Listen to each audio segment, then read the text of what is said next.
I still remember the sound of her suitcase wheels scraping against the floor. It was past midnight, and the rain outside made everything feel colder than it already was. "Lena, please," I said, standing by the door. "You don't have to do this tonight." She didn't look at me. She just zipped her bag and said quietly, "I already made up my mind, Ethan." "Made up your mind?" I laughed, though it came out broken. "We've been together for years. You can't just pack your life into one suitcase and call it a decision." Her eyes flickered for a second, but then they hardened. "It's not just a suitcase. It's my chance at a better life." I stared at her, trying to process what she was saying. A better life? What does that even mean? "We've been planning everything: our apartment, our business, our future." "That's just it," she interrupted. "It's all plans, Ethan. Dreams that never move forward. I'm tired of waiting for things that never happen." Oh, my chest tightened. "So what, you think Daniel Hart can make your dreams come true? He's your boss, Lena, not your savior." She finally looked at me. "Daniel believes in me. He sees potential, not limitations." I took a step closer. "No, he sees someone he can control." "You think he loves you?" "He loves power, and you're just another piece in his game." She hesitated, and for a second I thought she might cry. But then she straightened her back. "At least with him, I won't have to worry about rent or bills or begging for second chances." Her words hit harder than any slap could. "Begging," I whispered. "You think loving you was begging?" "I think loving you was holding me back," she said, voice trembling but sharp. I felt my throat close. "You said you wanted forever." "I wanted stability," she said quietly. "I'm sorry if that makes me shallow." I shook my head slowly. "It doesn't make you shallow, Lena. It makes you lost." She sighed, setting the suitcase upright. "You'll thank me one day. You'll find someone who fits your world better." "My world?" I snapped. "My world was you. Everything I did for us." She bit her lip, eyes glistening. "And I loved you for that. But love doesn't pay the bills, Ethan. I'm tired of struggling." I laughed again, bitter this time. "So this is it? You're trading me for money?" She looked down. "For security? Same thing," I muttered. For a long moment, neither of us spoke. The rain hit the windows harder. The air between us felt too heavy to breathe. Finally, I said, "If you walk out that door, you can't come back." She hesitated, hand trembling on the handle. "Don't make this harder." "I'm not making it harder," I said softly. "I'm making it real." She turned to me one last time, her eyes full of something I couldn't name. Pity, maybe. That was the worst part. Not anger, not hate, just pity. "Goodbye, Ethan." I didn't answer. I just watched her open the door. Cold air rushed in, carrying the sound of the storm. Her heels clicked against the hallway floor as she walked away. When the door finally shut, the silence was unbearable. I stood there for a long time, staring at the empty space she'd left behind. Her coffee mug still sat on the counter. Her scarf hung by the chair. Every little thing screamed her name. My phone buzzed once. Mark texting, "You okay, man?" I couldn't reply. What would I even say? That the woman I loved chose money over me. That she looked at me like I was a phase she'd outgrown. I sat on the couch and buried my face in my hands. For the first time, I didn't cry. I just felt hollow. Outside, thunder rolled across the sky. "Shaking the windows? She regret this," I whispered. Though I wasn't sure who I was trying to convince. Somewhere deep inside, something shifted. Something hard, cold, and unrecognizable.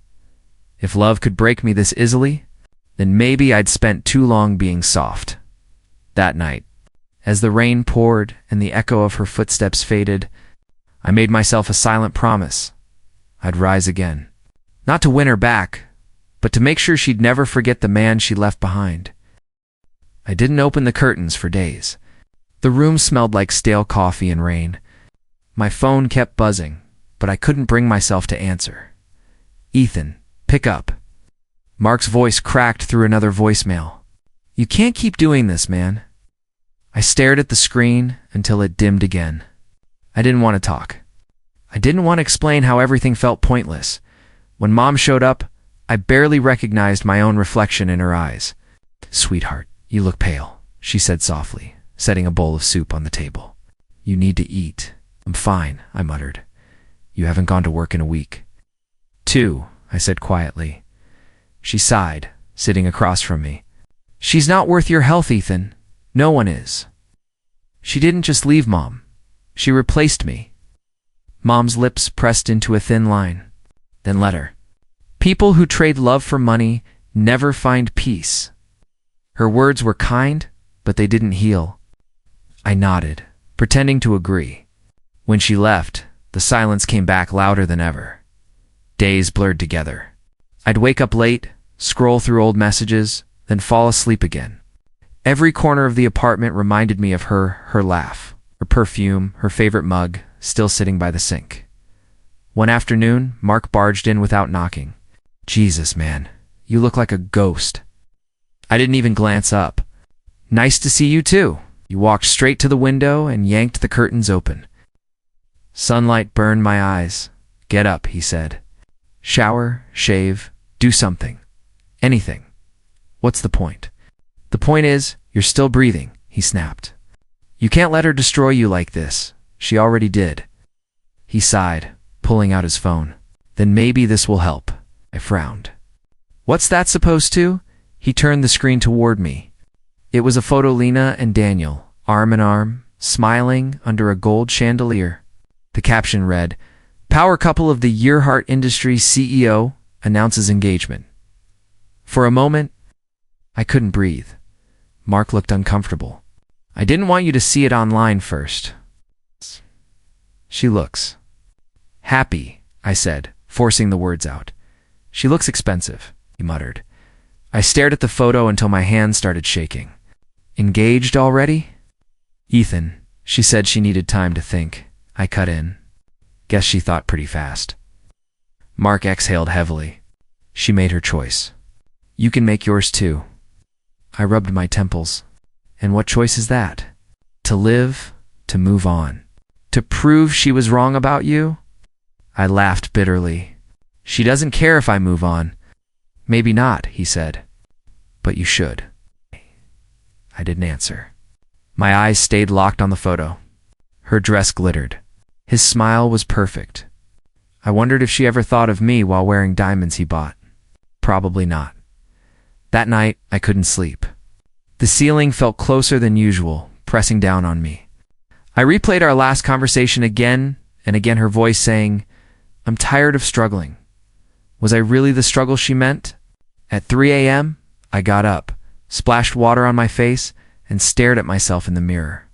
My eyes were dull, my jaw unshaven, my body hunched like I was shrinking into myself. "This isn't me," I whispered. I didn't recognize the man staring back. The next morning, I called Mark. "You said something yesterday?" "Which part?"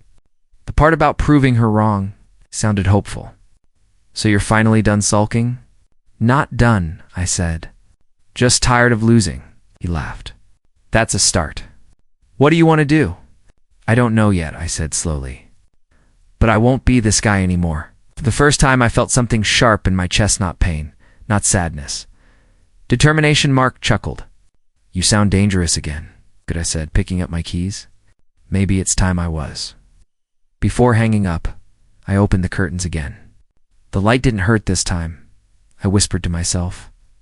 If life wants to break me, it better be ready for the fight. The silence that followed wasn't empty anymore. It was waiting like the calm before something new begins, and I decided right then.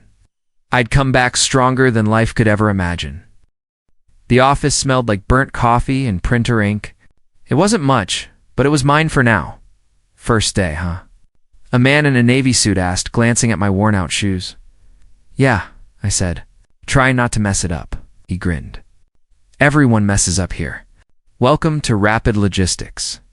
I'm Mr. Blake. I didn't expect the owner to greet a newcomer, let alone joke with him. Ethan Cole, I said, shaking his hand. Thanks for the chance. He studied me. You look like someone who's been through something. That's good. People who've fallen usually work harder. I gave a weak smile. Then you hired the right man. He laughed. We'll see. The first weeks were brutal, long hours, small pay, endless paperwork. But it was quiet work, and quiet meant I didn't have to think about her. One afternoon, Mr. Blake called me into his office. "You read reports faster than my manager. Where'd you learn that?" "I used to run numbers for a startup," I said. "It failed." "Failure's the best school," he said. "You know what separates survivors from victims, Ethan?" I shook my head. "Victims look back. Survivors look forward." That line stuck with me. Over the next few months, I buried myself in learning routes, supply chains, contracts. When others left for drinks, I stayed, asking questions. Mr. Blake noticed. "Still here?" he said one night, finding me buried in invoices, trying to understand how this all connects. He smiled. "It's simple. Efficiency equals profit, but the heart of any business is trust." I raised an eyebrow. "Trust," he nodded. "Clients trust us with their goods. Workers trust us with their time. Lose that and you lose everything." I thought about Lena, how I'd trusted her completely. "Yeah," I said quietly. "I've learned that lesson the hard way." He didn't pry. "Good. Then you won't repeat it." We started having late-night talks. He told me stories about his failures, how he'd lost everything once. "You remind me of me back then," he said. "Hungry, angry, and too proud to quit." I laughed. "That's accurate. What are you chasing?" he asked. I paused. "Redemption. Maybe revenge. I'm not sure yet." He nodded slowly. "Whatever it is, make sure it builds something, not destroys it." That night, his words echoed in my head. I didn't sleep. The next morning, I showed up early. Mark texted me, "Still grinding?" I replied, "Every day." He called immediately. "You sound different? What's going on?" "I'm learning," I said. "About business, about people, about myself." He whistled. "Look at you, philosopher of the year." I laughed. "Nah, just tired of being broken." Weeks passed. I started closing small contracts, managing routes efficiently, even training new hires. Mr. Blake began calling me into meetings with investors. "You've got instincts," he said. "Use them, and stop apologizing when you're right." I grinned. Force of habit. One evening, after a long meeting, he poured 2 glasses of whiskey. "You know, Ethan, I don't usually mentor anyone, but youth, there's something in your eyes. Pain, maybe, or fire, both," I said. He nodded. "Good. Fire builds steel." That became my mantra. Months later, he promoted me. I called my mom first. "You sound happy," she said. "I'm getting there." She laughed softly. "I'm proud of you, son. Your father would be too." After the call, I sat in the quiet office and smiled for the first time in a long time. Every achievement felt like a quiet revenge against the version of me that begged Lena to stay. I no longer needed her apology. My success was my answer. Mark dropped by one weekend. "Damn, you look alive again." "I am," I said. "So what's next?" I looked out the window at the city lights. "Keep rising," he smirked. "You ever think about her?" "Sometimes," I admitted, "but not with pain anymore. Just perspective." He raised an eyebrow. "Perspective?" "Yeah," I said, smiling faintly. "One day, she'll see what she lost, and I won't even need to say a word." Mark chuckled. "Cold? No," I said. "Free?"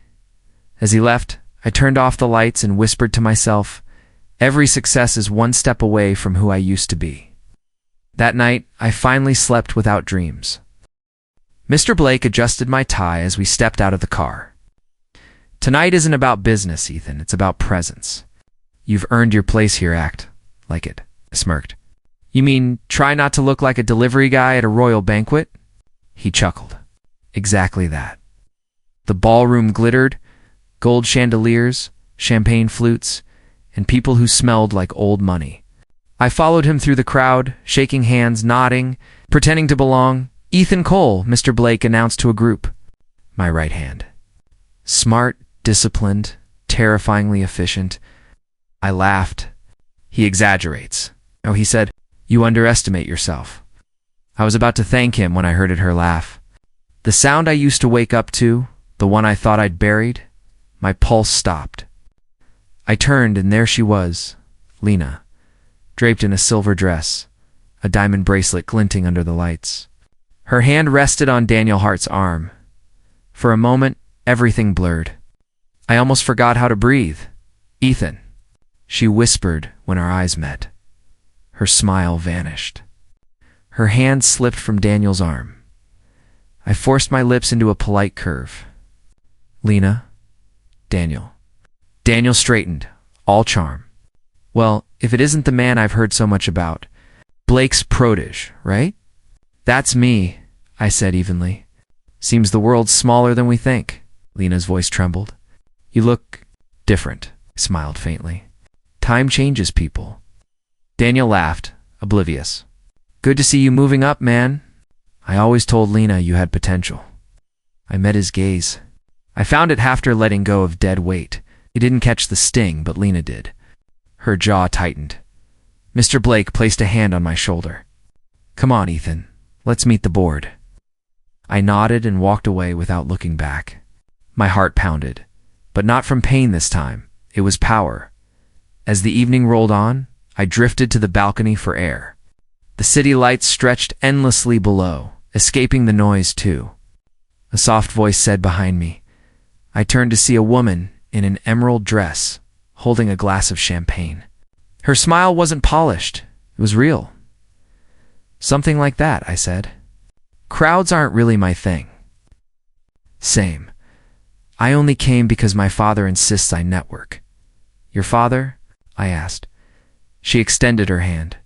Sophia Hart. The name hit like a spark. I blinked. Hart has in Daniel Hart. Her smile faded slightly. You know him? Let's just say we've crossed paths. She sighed. Then I should apologize on behalf of the family, just in case. I couldn't help but laugh. You might be the first Hart I don't instantly dislike, she grinned. I'll take that as progress. We leaned on the balcony rail, watching the skyline. So what do you do, mister? Not fan of crowds, she asked. I work with Mr. Blake. Logistics, management, a bit of investment. Her eyes lit up. You're the one who helped him expand operations. He mentioned you earlier. I blinked. He did? MMHM, she said. Called you his secret weapon. I laughed softly. That's generous. She studied me for a moment. You're not used to praise, are you? I shrugged. Let's just say some people once made me believe I wasn't worth much. Well, she said, raising her glass, to proving people wrong. I clinked mine against hers. I'll drink to that. For a while we just talked about work, travel, and the strange loneliness success brings. There was no pretense, no judgment at one point. I asked, you ever feel like you're surrounded by people, but still completely alone? She nodded. All the time. That's why I like quiet moments like this. They remind me who I am. I smiled. I haven't felt that in a while. Her eyes softened. Maybe tonight's a start. Before I could reply, someone called her name from inside. Daniel's voice. She rolled her eyes. Duty calls. Go, I said. I'll be fine. She smiled and turned to leave, then paused. Ethan, right? Yeah, I hope this isn't the last time we talk. I watched her disappear into the crowd, her emerald dress glowing under the lights. Inside, Lena stood near the bar, watching me with something like regret. I met her gaze briefly, then turned away. For the first time in years, I didn't feel small or broken. I felt seen as I left the gala. Mr. Blake asked, "Good night?" I smiled, better than I expected. He grinned. Told you you're ready to meet the right people, I said quietly, glancing back at the hall where Sophia had been. Maybe I finally did. Are you free tonight? Sophia asked, leaning across the cafe table. I stirred my coffee, trying to hide a smile. Depends. Are you planning another charity event, or is this a trap? She laughed. Dinner. My place. Well, My family's place. I froze mid-stir. Your family's place? As in, your father's? Yeah. She tilted her head. You've met him, haven't you? Once or twice, I said dryly. She raised an eyebrow. You sound like you'd rather face a firing squad. Let's just say your father and I have. History. Sophia studied me for a moment. Do I want to know what kind? Not tonight, I said. If I tell you, you might cancel dinner. She smiled gently. Then I won't ask. But I hope you'll come. I met her eyes. You really want me there? I do, she said. I think you should see where I grew up. It might explain a lot about me, I sighed. Fine. But if I mysteriously disappear, you're my alibi. Deal, she said, grinning.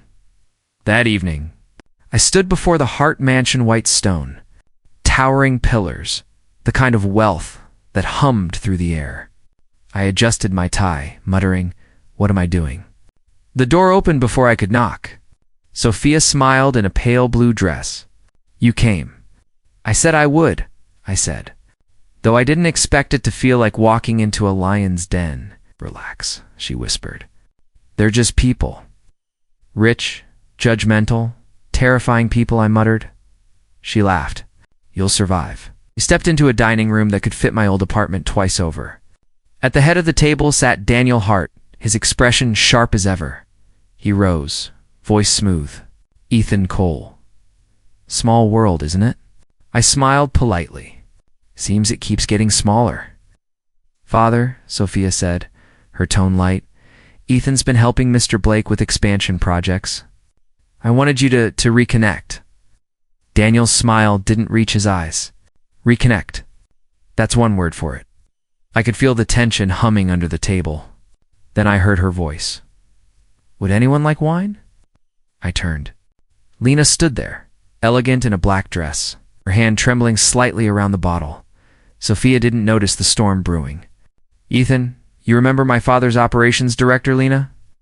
Of course, I said quietly.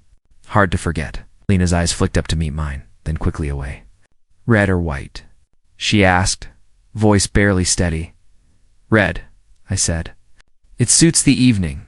Her hand shook as she poured. A few drops spilled on the tablecloth. Daniel frowned. Careful, Lena.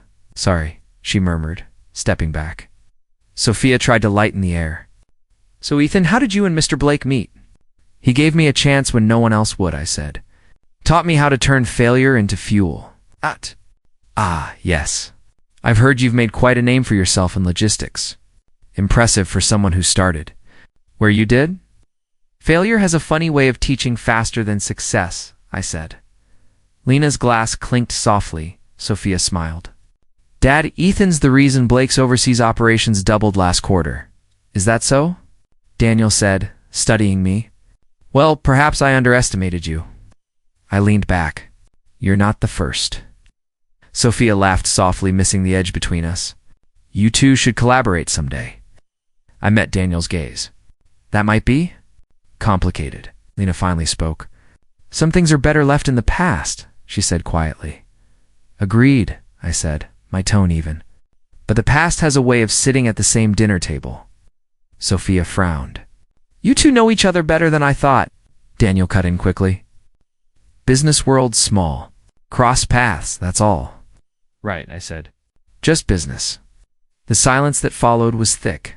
The only sound was the faint tapping of Lena's heel beneath the table. Sophia tried again. Ethan, desert. I smiled faintly. I think I've had enough sweetness for one night. Daniel raised his glass. To new beginnings, he said. I raised mine. And 2 old debts finally being paid. Our eyes locked as the glasses clinked. Sophia looked between us, confused but smiling. I'm glad you came, Ethan. I am too, I said. Glancing briefly at Lena, some dinners are worth the wait. Lena's face paled. Daniel's jaw tightened. And in that moment, I realized karma didn't rush. It arrived precisely when it was meant to. Ethan, it's Daniel. His voice came through the phone that same night, clipped but calm. We need to talk. I leaned back in my chair, pretending to think. About what? The wine spill or the tension at dinner? Business, he said firmly. This isn't personal. I smiled to myself. It's always personal, Daniel. But sure, name the place. My office. Tomorrow, 9 a.m. I'll be there, I said. Don't be late, hesitated. You seem confident. Confidence, I said, comes from survival. The next morning, I walked into Hart & Co.'s glass tower. The receptionist's polite tone faltered when she saw my name. I guess she didn't expect. The man her boss once dismissed to walk in wearing a custom suit. Daniel stood near the window when I entered. You've done well for yourself, he said without turning around. I had a good teacher, I said. Failure. He faced me with a tight smile. You've built a logistics firm that handles 40% of my distribution lines. Impressive, but dangerous. You're holding too many of my keys. I'm not holding them, I said. You gave them to me when you stopped paying attention. Daniel exhaled. Let us not play games. We could benefit each other. Merge, perhaps? I laughed. You mean you'd like to buy me out before I take more? His eyes narrowed. I prefer cooperation. Funny, I said, walking closer. You didn't believe in cooperation when you took Lena from me. He stiffened. This isn't about her. It's always about her, I said quietly. That night, you stood behind her as she told me I wasn't enough. You smiled. You thought you'd won. Daniel looked away. She made her choice. Don't tell me you're still hung up on that girl. Not hung up, I said. I'm grateful. Losing her made me build everything you underestimated. He crossed his arms. You think you can beat me? I already did, I said. You just haven't realized it yet. He laughed, sharp and hollow. You're bluffing. I opened the folder I'd brought and slid a paper across his desk. Check the signatures. Your primary supplier in the East? They signed with me last week. And the coastal contract you're counting on? That's mine now. Daniel's smile vanished. You played the game better, I finished. It's nothing personal, remember? He clenched his jaw. You're enjoying this? Oh, maybe, I said. But not as much as I'll enjoy watching you call me partner. He sat back, silent for a moment. Then he smirked faintly. You've grown teeth. I'll give you that. I'll learn from predators, I said. That afternoon, I got a text from Sophia. Sophia, Dad said you two talked. How did it go? Me. We're redefining boundaries. Sophia, that sounds ominous. Me, just business. Sophia, promise me it stays that way. I paused before replying. Me. I'll try. 2 days later, I attended another event, this time hosted by Hart & Co. Daniel was there. Charming investors. Pretending the world hadn't just shifted beneath his feet. When he saw me, he forced a smile. Ethan, I didn't expect you. Surprises make life interesting, I said. Lena stood nearby, silent. When our eyes met, she looked away quickly. Good evening, she murmured, trying to sound calm. Evening, I said. I hope the wine's less shaky tonight.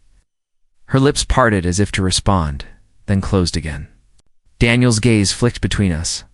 Still holding grudges, I see. I smiled. No grudges. Just balance. Sophia joined us, bright and oblivious. Dad, Ethan. You two actually talking like adults? Daniel chuckled. We're just discussing business. Then I'll leave you to it, she said cheerfully, touching my arm. Try not to scare him too much, Ethan. I watched her walk away, the irony settling in. The man who'd once taken everything from me now feared losing everything because of me.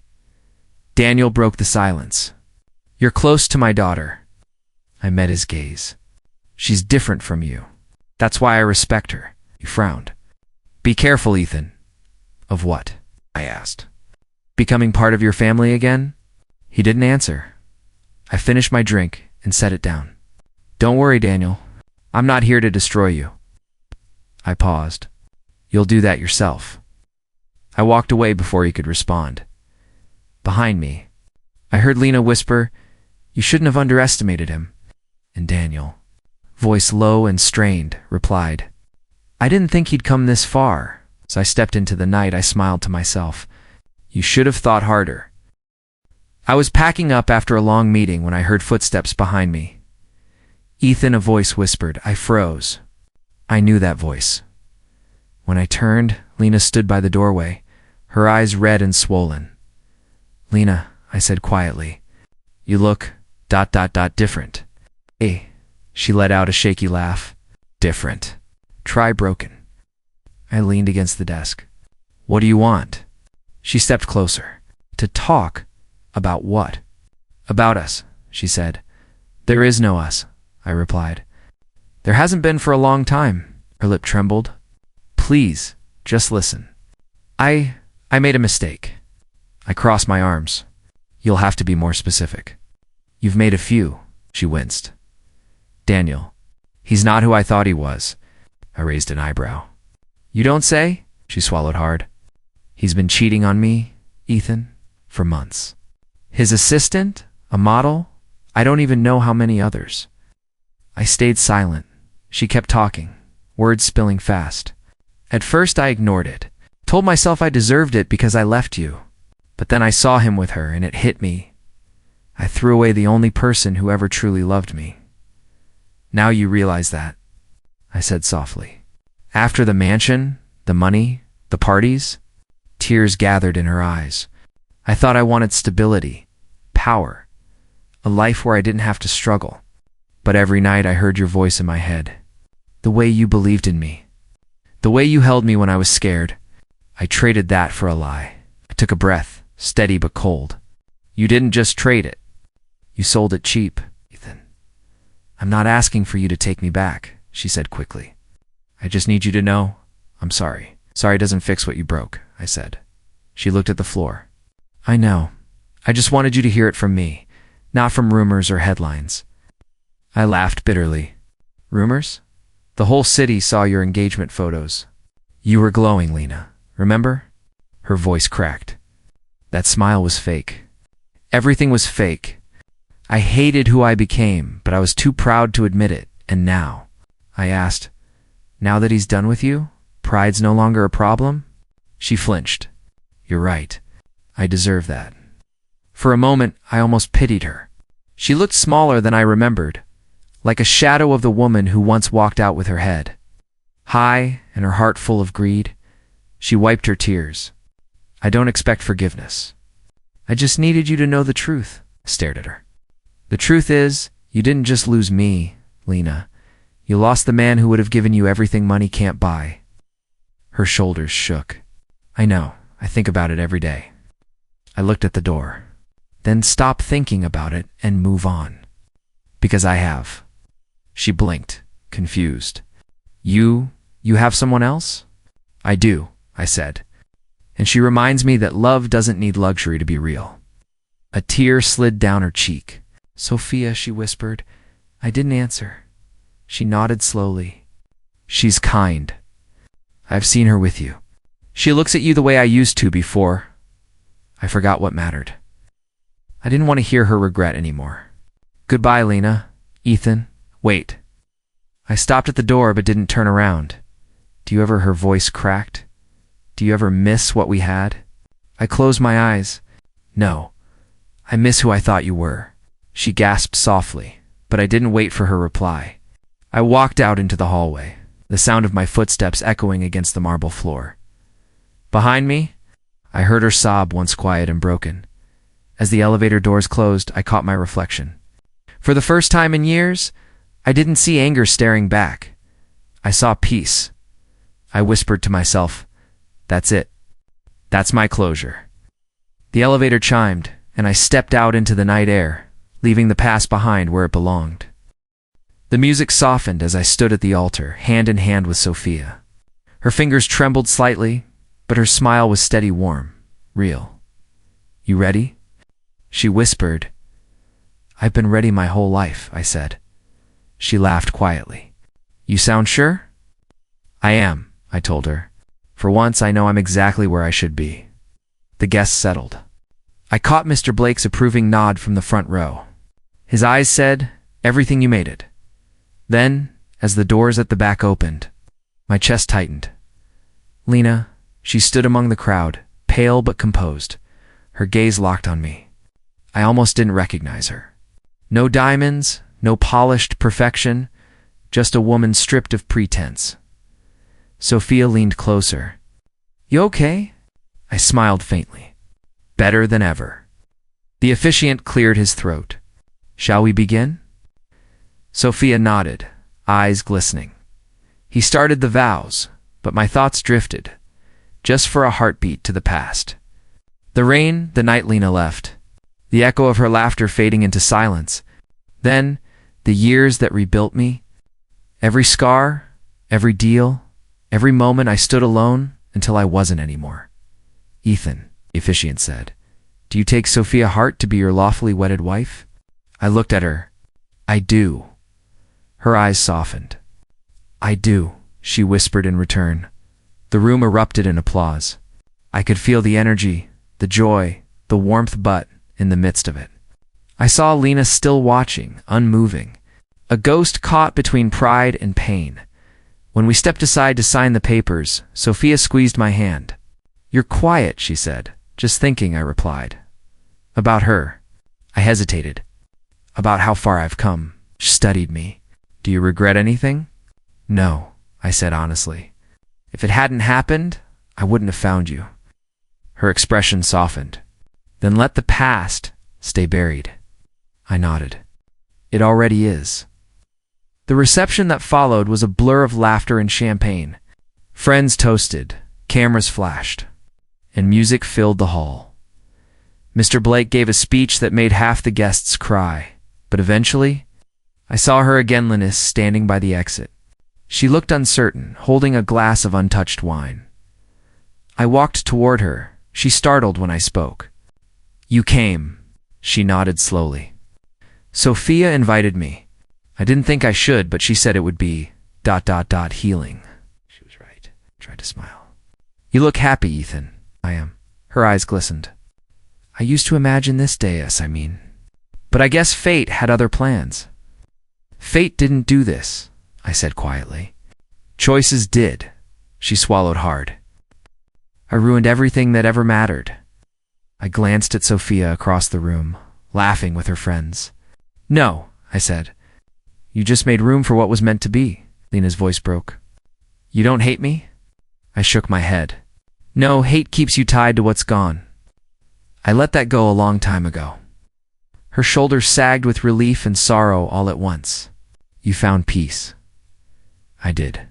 Then I'm glad, she whispered. We stood in silence for a moment. No anger. No tension, just the quiet acceptance of two people who had finally outlived their pain. Goodbye. Ethan, she said softly. Goodbye, Lena. As she turned to leave, sunlight streamed through the windows, catching the edge of her hair. For the first time, I didn't see Losay, saw closure walking away. Sophia appeared beside me. Everything okay? Perfect, I said. She tilted her head. You sure? I looked at her and smiled. Absolutely.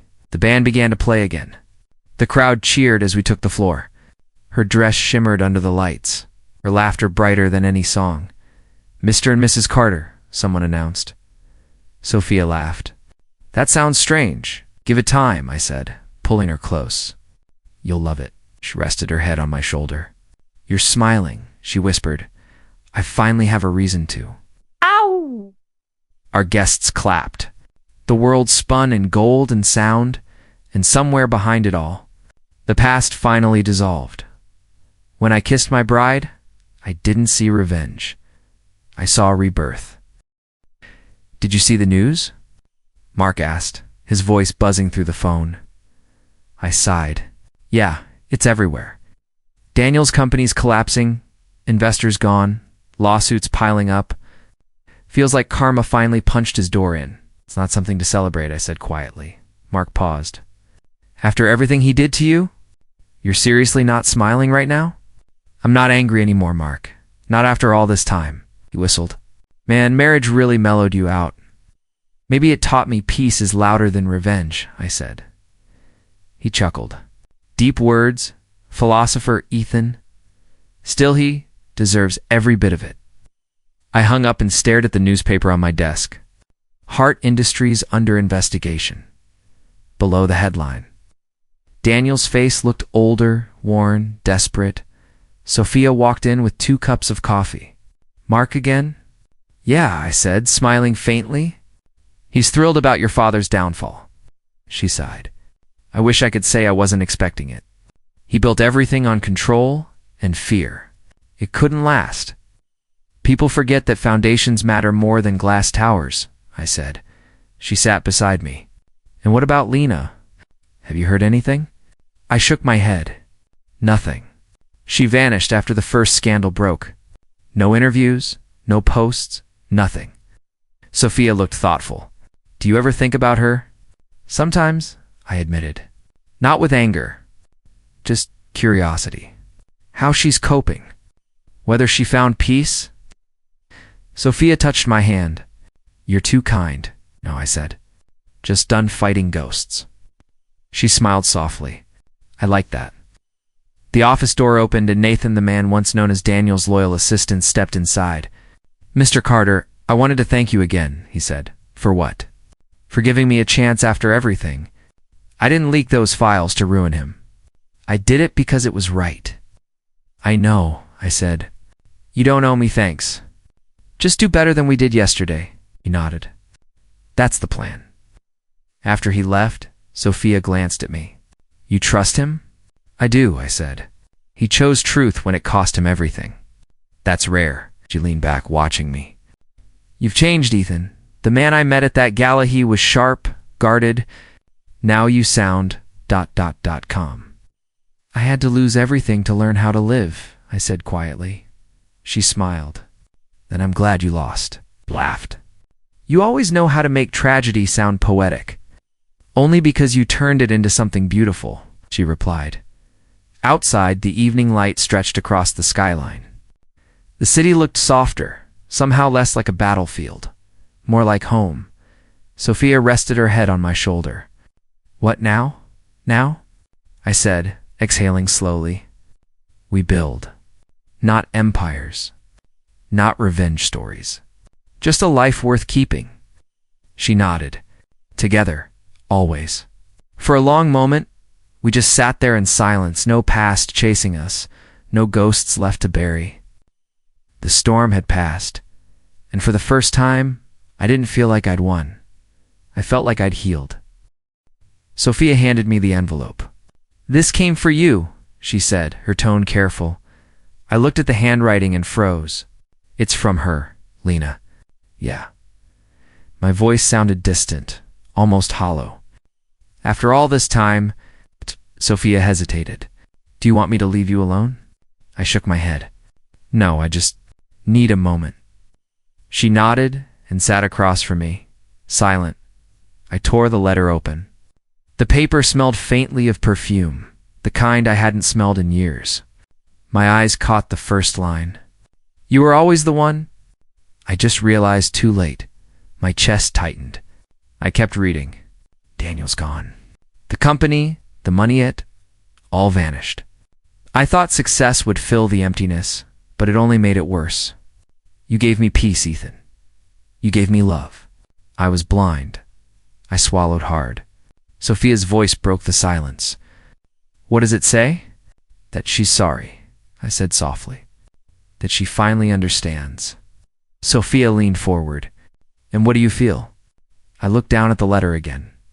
"Honestly, nothing I expected. No hate. No anger. Just quiet." She smiled faintly. "Maybe that's what healing looks like." "Maybe," I murmured. I folded the letter carefully. "Are you going to reply?" she asked. I shook my head. "No, there's nothing left to say. We both wrote our endings long ago." Sophia reached across the table and touched my hand. "You're a good man, Ethan." "I'm just a man who finally learned when to stop bleeding," I said. Her eyes softened. "That's still good enough," though I stood and walked to the window. The city lights shimmered like 1,000 untold stories.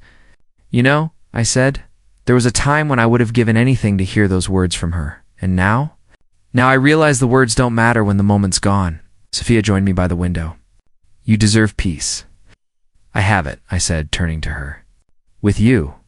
She smiled, resting her head on my shoulder. "Then let's keep it." I slid the letter into a drawer beside my desk. I'll keep it as a reminder, I said. Of her.